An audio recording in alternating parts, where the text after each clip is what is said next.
구약성경 사무엘상 13장 1절에서 12절까지의 말씀, 한 목소리로 함께 봉독합니다. 사무엘이 왕이 될 때에 40세라. 그가 이스라엘을 다스린 지 2년에 이스라엘 사람 3,000명을 택하여 그 중에서 2,000명은 자기와 함께 믹마스와 베델산에 있게 하고 1,000명은 요나단과 함께 베냐민 기브아에 있게 하고 남은 백성은 각기 장막으로 보내니라. 요나단이 게바에 있는 블레셋 사람들의 수비대를 치매 블레셋 사람들이 이를 들은지라. 사울이 온 땅에 나팔을 불어 이르되 히브리 사람들은 들으라 하니 온 이스라엘이 사울이 블레셋 사람들의 수비대를 친 것과 이스라엘이 블레셋 사람들의 미움을 받게 되었다 함을 듣고 그 백성이 길갈로 모여 사울을 따르니라. 블레셋 사람들이 이스라엘과 싸우려고 모였는데 병거가 3만이요 마병이 6,000명이요 백성은 해변의 모래와 같이 많더라. 그들이 올라와 베다원 동쪽 믹막스에 진침해 이스라엘 사람들이 위급함을 보고 절박하여 굴과 수풀과 바위틈과 은밀한 곳과 웅덩이에 숨으며 어떤 히브리 사람들은 요단을 건너 갓과 길라 땅으로 가되 사울은 아직 길갈에 있고 그를 따른 모든 백성은 떨더라. 사울은 사무엘이 정한 기한대로 이레 동안을 기다렸으나 사무엘이 길갈로 오지 아니하매 백성이 사울에게서 흩어지는지라. 사울이 이르되 번제와 화목 제물을 이리로 가져오라 하여 번제를 드렸더니 번제 드리기를 마치자 사무엘이 온지라.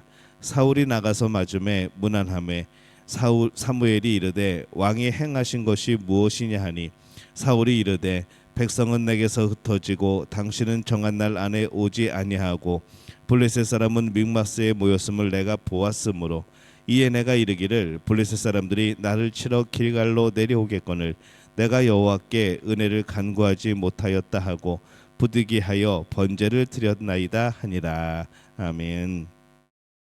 할렐루야. 하나님의 은혜가 오늘 새벽에 하루의 첫 시간을 주 앞에 드리는 우리 믿음의 가족들에게 함께 하시기를 예수님의 이름으로 축원합니다. 오늘 말씀은 이스라엘이 블레셋과 전쟁하는 내용을 담고 있습니다. 사울의 아들 요나단이 블레셋을 공격을 합니다. 이 게바에 있는 블레셋 사람의 수비대 여기를 공격을 하죠. 이 게바라고 하는 곳은 이스라엘의 한 복판에 있는 군사적인 요충지입니다. 그곳에 이 블레셋의 수비대가 있었다는 것은 무엇을 뜻하는가 하면은 이스라엘이 블레셋의 영향권 아래 있었다는 것을 말하는 것이죠. 요나단은 그곳을 공격하여 이 블레셋의 세력을 완전히 몰아내고자 그렇게 했던 겁니다. 요나단이 이스라엘 안에 있는 이 블레셋의 군대를 몰아내고자 하는 것은 오랜 그들의 숙제였을 겁니다. 이스라엘의 영토이기에 블레셋 군대가 없는 것이 당연하지만 지금까지 힘이 없어서 그 블레셋을 몰아내지 못하고 그렇게 남아 있었던 것이죠. 오랜 수건 사업으로 이 사울의 아들 요나단이 블레셋의 수비대를 공격하여 전쟁이 시작됩니다. 그래서 오늘 말씀의 4절에 보면은 온 이스라엘이 사울이 블레셋 사람들의 수비대를 친 것과 이스라엘이 블레셋 사람들의 미움을 받게 되었다 함을 듣고 그 백성이 길갈로 모여 사울을 따르니라 이렇게 되어 있습니다. 이스라엘 백성들이 길갈로 모여서 이제 블레셋과의 전쟁을 준비를 합니다.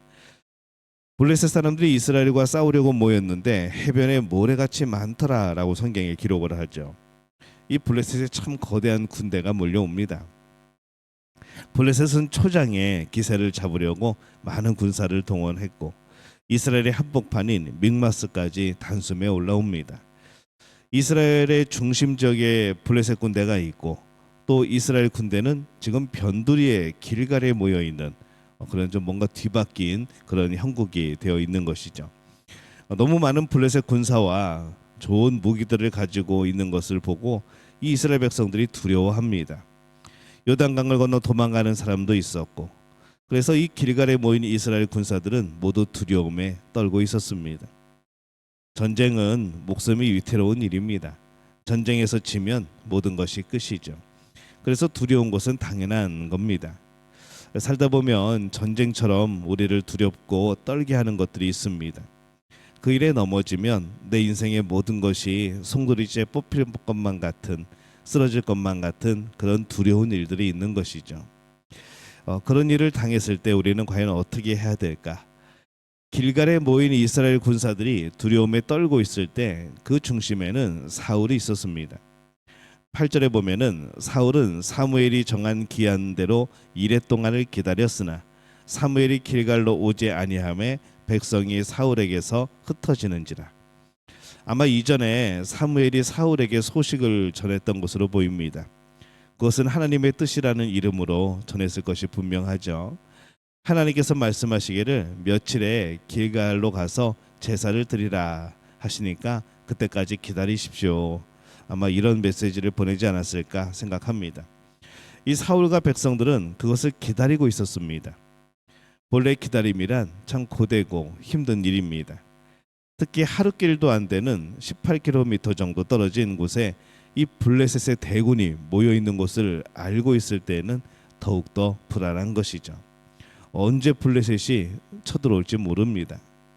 이레 동안을 기다렸으나 라고 말을 합니다.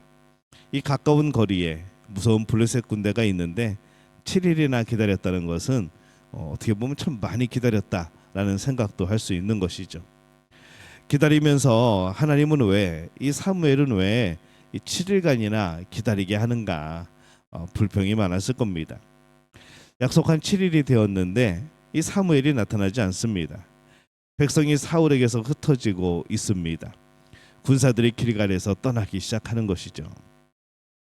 그래서 말씀의 9절에서 10절에 보면은 사울이 이르되 번제와 화목 제물을 이리로 가져오라 하여 번제를 드렸더니 번제 드리기를 마치자 사무엘이 온지라 사울이 나가 맞으며 무난하매 이렇게 되어 있습니다.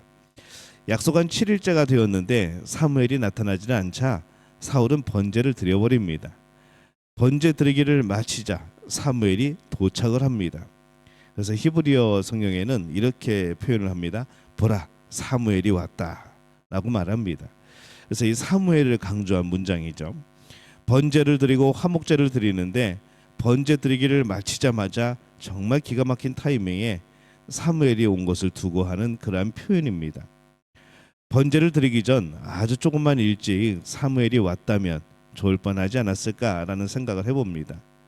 사무엘이 오기 전에 번제 드리는 것을 조금만 더 기다렸으면 어땠을까 하는 생각도 있는 것이죠. 사무엘이 조금 더 일찍 왔어야 되는 것이 아니라 사울이 번제를 조금만 더 늦게 드렸어야 됩니다. 전쟁의 순간이 임박한 것처럼 느껴질 겁니다. 빨리 제사를 드려야 하는데 압박감을 느꼈을 겁니다. 근데 그것은 우리의 느낌이라는 것이죠. 가끔 우리는 우리의 느낌, 우리의 감정에 휩쓸릴 때가 참 많습니다. 정말 중요한 것은 하나님의 약속, 하나님의 말씀인데 우리는 그것에 근거를 두고 힘을 얻는 게 아니고 우리의 느낌과 우리의 감정에 너무 많은 것들을 휩쓸고 또 우리는 쓰러지게 만드는 것이죠. 그러한 감정에 눌리지 말고 하나님께서 사무엘을 통해서 말씀하신 그 때를 기다려야 했습니다. 그런데 미세하게 그것을 놓친 것이죠. 번제를 드리자마자 사무엘이 왔을 때 이 사울이 얼마나 놀랐을까 생각을 해봅니다. 사울 입장에서는 사실 변명할 것이 많습니다. 백성은 내게서 흩어지고 당신은 정한 날에 오지 않고 블레셋 사람은 믹마스에 모였음을 내가 보았고 그들이 나를 금방이라도 칠 것 같아서 그래서 내가 번제를 드렸습니다. 그 모든 상황들이 사울에게는 큰 압박인 것이죠. 근데 이 사무엘은 정한 날이 지났는데 오지 않은 게 아닙니다. 그날이 바로 정한 날이었던 것이죠. 약속한 날에 온 것입니다. 사울이 혼자 그렇게 생각한 것이죠. 혼란스러운 상황이 나면 지도자로서 사울은 믿음으로 더욱더 굳건하게 서 있어야 했습니다. 백성들을 믿음으로 가르쳤어야 하는 것이죠. 중요한 일전을 앞두고 사울은 불안합니다. 하나님께서 분명히 사무엘을 통하여 말씀하시기를 기다리라 하였습니다. 그런데 온전히 신뢰하지 못하고 하나님의 말씀이 아니고 상황을 따라 버린 것이죠. 그래서 백성들의 마음이라도 붙잡고 불안한 자신의 마음이라도 붙잡기 위해서 멋대로 제사를 드린 겁니다. 제사보다는 더욱 신뢰하는 마음이 낫습니다. 여기서 이 사울의 죄는 제사장도 아니면서 제사를 드린 것보다 하나님을 온전히 신뢰하지 못하고 우왕좌왕하는 모습이 더 큰 문제이고 죄였던 것이죠. 하나님의 말씀에도 불구하고 기다리지 못하고 자신의 생각대로 한 것이 큰 문제였습니다. 오늘도 그렇습니다. 전쟁과 같이 힘든 일이 생기면 죄를 행할 자격증을 얻은 것처럼 그렇게 자기 멋대로 행동하는 경우들이 많습니다. 느낌으로 행동하는 것이죠. 하나님이 아니라 상황에 따라 움직이는 겁니다. 사울은 다른 것도 아니고 제사한 것인데도 불구하고 그것이 죄가 됩니다. 하나님을 신뢰하지 못하고 자기 멋대로 행동하였기 때문이죠. 우리가 여러 가지 혼란한 상황들과 또 전쟁과 같은 그런 상황이 우리에게 있을 때 하나님을 더 신뢰하시기를 바랍니다. 힘든 일이 생겼을 때 우왕좌왕하지 말고 하나님의 뜻이 무엇인지를 찾아야 합니다. 힘든 때에 아무 것이나 해도 되는 게 아닙니다. 힘들 때일수록 더욱더 하나님을 바라보고 하나님의 뜻을 바라보아야 합니다. 그 말씀에 순종해야 하는 것이죠. 오늘 우리들의 위기관리 능력은 어떤 모습입니까? 그 정답은 사실 하나밖에 없습니다. 하나님 앞에 엎드리며 하나님의 말씀을 기억하며 하나님의 뜻이 무엇인지를 물어보는 그러한 우리의 삶의 모습이 필요한 것이겠죠.